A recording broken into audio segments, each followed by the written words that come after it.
Welcome back to another episode of Cor Counsel, the show where we explore all things masculinity through 15 pools of conversation. I am your host, professional rugby player for Toulon in England, Kyle Sinckler. Introducing to you my co-host, Oliver James. Ollie has worked as a mentor with professional men within the worlds of sport, entertainment and business for the past decade. With that being said, let's get this show started. As mentioned, there are 15 portals of conversation which are all related to masculinity, which you can see on your screens right now. From here, Ollie will choose a portal, I'll initiate a question, we'll then have a conversation for around 10 to 15 minutes on an answer which is directly related to men. Look, we all know you've got things to do, so we're going to get straight to the point. But before we begin, I just want to say a massive thank you to our friends and partners at Vivo Barefoot. If you're experiencing any aches or pains or just want to take your fitness journey to the next level, make sure you visit vivobarefoot.com for all of the latest and greatest in barefoot function and fashion. Thank you so much, guys. Ollie, what's the pork for today's show, my guy? All right. Jump in. I actually took a sneak peek at the graphic. We'll get it up still, of course, but I'm going to go with number 4 today, mentors, please. Okay. Let's jump straight in, Ollie. Okay, I want to start us off today, Ollie, with, so when I hear the word mentor, the first thing that comes to mind for me personally is the fight earlier on this year between Chris Eubank Jr. and Conor Benn. I feel like that was a great example and highlighted the importance of mentors and mentorship. Both fathers ringside supporting their sons with unconditional love, and it touched all of our hearts that night. Ollie, in your experience, how important is mentorship from a male type figure in the development from a boy to a man? Well, you're dropping that on me. Okay. I didn't see the fight. I saw some of the build up. I saw what was going on with the relationship between the sons and the fathers. I think it's important to first of all understand that there's a difference between father and mentor. Okay. I would probably draw upon a book called Iron John. It's called Iron John, a book about men, actually. The original story, Iron John, is a Brothers Grimm story from the 1800s. There's an author called Robert Bly who uses that story to create a narrative around the process of initiation. I think it's a very important book and is needed in our current times when it comes to the understanding of mentorship from young man to older man. And what we understand is to kind of use that book as inspiration. Becoming masculine doesn't happen by way of eating your Weetabix, drinking protein shakes, smashing steaks, lifting weights, these kind of things. That doesn't create a strong man. It might do on the outside, but the strength of masculinity comes from an internal maturity. And without mentors, that cannot happen because the father figure is different. So actually, maybe I could bring you in here because you're somebody who grew up without your father, yeah? Yeah. So who was an important man to you besides your father? For me, the most important man in my life to date was my grandfather, who passed away when I was 16. So he kind of, for me, played that father type role in my life, you know? Yeah, but he wasn't your father, so he became the mentor. I see. The interesting thing with the father is, and you probably saw this a little bit with the narrative that was playing around the fight. Your father is supposed to let you down. Now, bear with me when I say this. So, even if your father was the best father in the world, even if he came to 100 of your rugby matches and just missed one, that makes him not perfect, yeah? Yeah. So at some point, no matter how great of a father you have, and all fathers should, of course, try to be the best fathers they can be. But at some point, they are going to disappoint their son. And what fathers have to understand is that is supposed to happen. Why is that supposed to happen? Because in failing at some point, you're teaching your son that he has to become his own man, that he cannot rely on another man, even his own father. So holding the father as the mentor is not actually the correct way. The father is supposed to be the father. He must strive to be the best father he can be, but he won't achieve perfection, and that is okay. Now, obviously, you don't want to let your son down, but at some point you will. Some point you're going to have a bad day and you're going to miss a game, or something's going to happen and it's going to disappoint your son. But that is supposed to happen. So we cannot look to the father as the father isn't the mentor. Yeah. And, Weetabix, protein shakes, smashing steaks, lifting weights, these kind of things don't create masculinity too. They create a strong body. A lot of things that, in society that are popular and trendy right now, martial arts, being in the gym, all these kind of things, yes, they create a strong body, but the maturity of masculinity has to come from generationally older men. Initiation comes from intervention by generationally older men. And if you think about it, if your grandfather wasn't there, if coaches that you have had who've influenced you weren't there. I was just thinking about. Who would you be without them? So mentors in our society are absolutely vital for the young men who are growing up right now, and they're needed more than ever. How does that sound to start? Yeah, to relate that to my journey, as you kind of mentioned, personally, I never grew up with my father, and my grandfather kind of stepped into that role. And for mentor type figures, I remember stepping into the gym at Crystal Palace when I was about 12, 13 years old. And it was proper old school, Ollie, real old school men who were just there to do their job. And I learned a huge amount from kind of that experience. And I'm fast forwarding it to today. And obviously I don't have the luxury of going into a normal gym, but just from the outside and looking in, I can see those mentor type figure Ollies, like you mentioned, are not here anymore. Yeah. And could you just shed some light on why that is the case?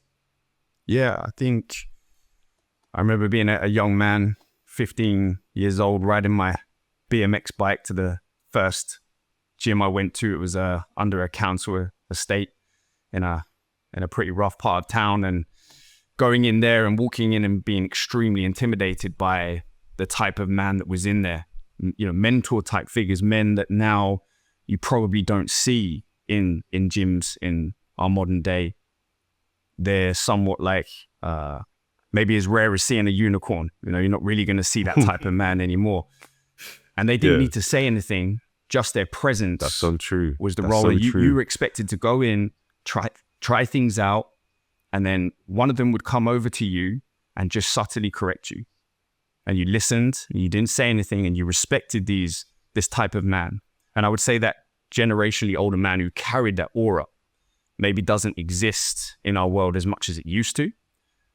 So who does the responsibility fall on? Well, I'm looking at you and you're looking at me. Because that's the whole point of the show. Absolutely. We're supposed to be the bridge. We were fortunate enough to have received mentorship. I've had lots of men in my life who weren't my father, who have, the reason I got into rugby, for example, was because of I was working construction when I was younger, and a man who ran that company took me to rugby for the first time to play rugby. It was later on in my teenage years. We didn't have rugby at the school I was at because it was a state school. It wasn't played there. So I got into rugby later because a man intervened, a generationally older man intervened, saw that I was getting stronger on the building site. Maybe I'd be good at rugby, and took me along to my first practice, my first training session. Without that man, I wouldn't be sitting here in front of you today. Without your grandfather, you wouldn't be who you are today. There is a process of initiation that is required in society, and it's gone missing.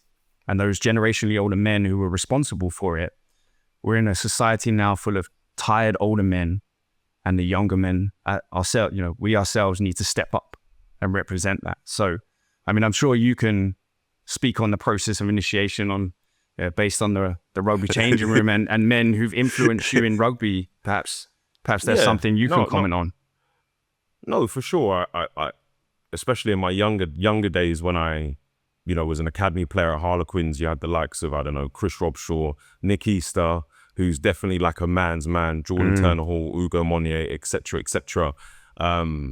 And I just remember it was a sense of like they were just kind of sussing me out, you know, like they wanted to say, okay, is this guy serious, you know? And it was like after I'd say a month or 2 months where they saw I really wanted to be the best rugby player I could be. I was training hard. I was smashing them in training and you know, had that exuberance of youth. They kind of accepted me and showed me the way. And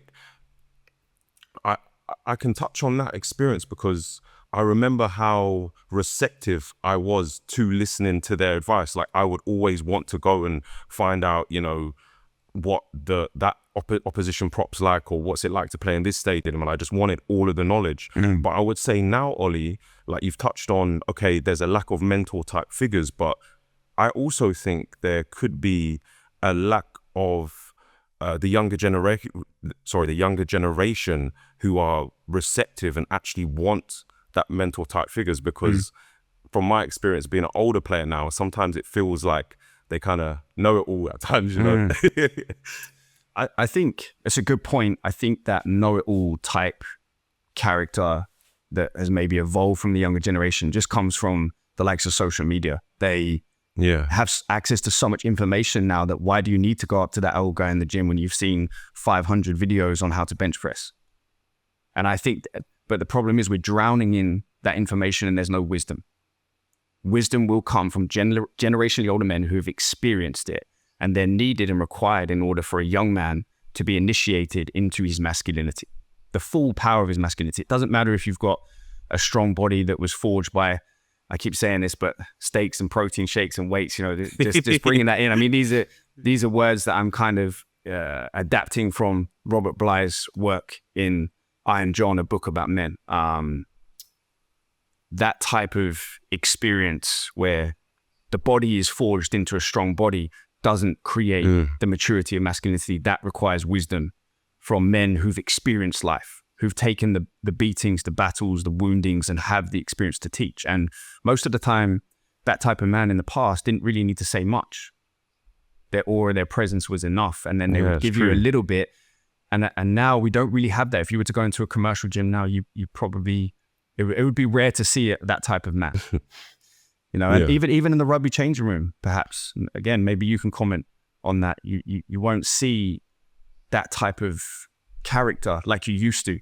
Yeah. I mean, can you think of some of the characters back in the day in the changing room? I'm sure you've maybe encountered some of them. I don't know. There's older ones, but Loris Delalio, you know, Martin Johnson. Yeah. Would you have said much to them back in the day? Would you have disrespected them? I would have been shitting myself. Yeah. So, literally, I would have been wetting my pants, you know? I would have been wetting my pants. I was, personally, when I was coming through the academy, my job was to earn those guys' respect, and that was through my actions every day. Don't you think, though, they earned your respect first?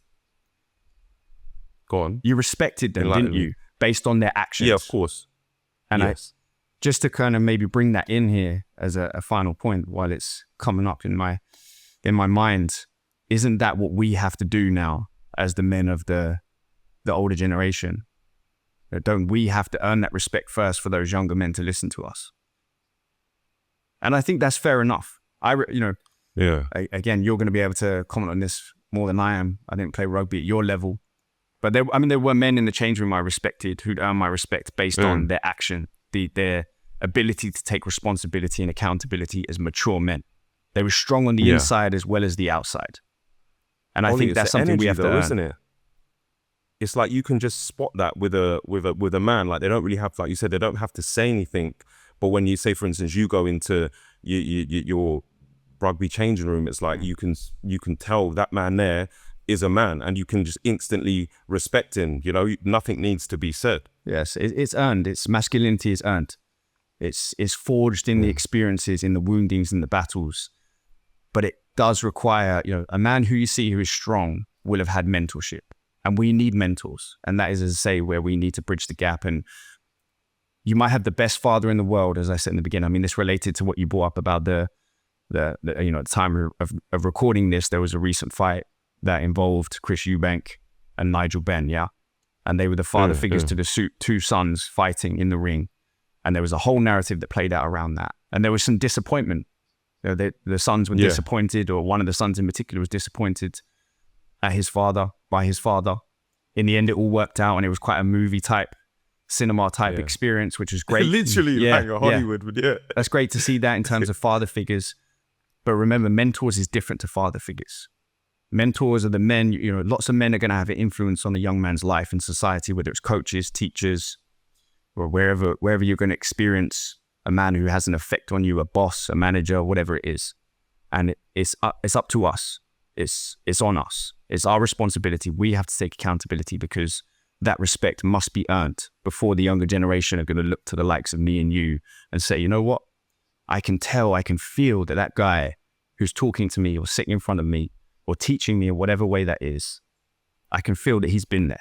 I can see it in his eyes. You know, I'm pretty sure if you look in my eyes, you might see a few battles. I know.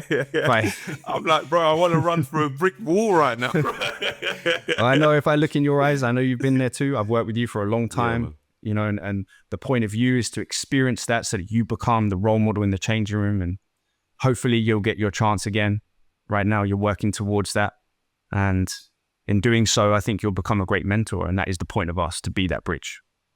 Ollie, thank you as always for, your insight, your knowledge, and your wisdom. A very, very deep episode today here on Cor Counsel. Genuinely, my brother, it is a pleasure to work with you. And look forward to continue making many, many more episodes with you. Guys, make sure you hit that subscribe button to keep up to date with all the latest episodes on our YouTube channel, and do not forget to hit that like button. Also, please follow us on all our social media platforms.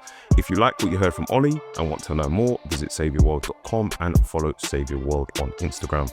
Honestly, guys, thank you so much for making us a part of your day. We will catch you all next episode. Take care.